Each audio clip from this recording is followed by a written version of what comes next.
Hürmetli Prezidentimizдің 2025 жыл 8 сентябрьдегі 277 санлы қарарына тикар мектептен тысқары тәлімді жаңа басышқа ауысуы бойынша бірқатар Қалпақстан Республикасы бойынша үлкен жұмыстар алып барылып жатыр. Оның айқын мысал етіп, әр 3 айдан Қалпақстан Республикасындағы Нөгіз қаласы 16 районымызда семинар тренинг өткізіліп жатыр. Бұның бүгінгі семинар тренингіміз Төрткөл районындағы келешек орайында болып өтіп, бұл жерде тек қана жазда оқушыларымыздың бос уақыттарын мазмұн өткізу, оларды әртүрлі кәсіпке қызықтыру, олардың бос уақыттарын мазмұн өткізумен бірқатарда ата-аналармен біргелікте тұрақты түрде жұмыс істеп жатырды.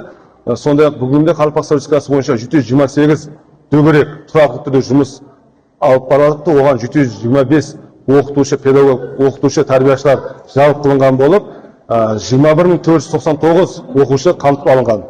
Келешек орайларының ұлма білім беру мектептеріндегі вертикал тізімі болған мектеп мәслихатшылары, яғни мектеп мәслихатшыларының бүгінгі күндегі жұмыс барысымен жақыннан танысу мақсатында мен Төрткөл районындағы келешек орайларында олардың жұмыс барысымен жақыннан таныстық.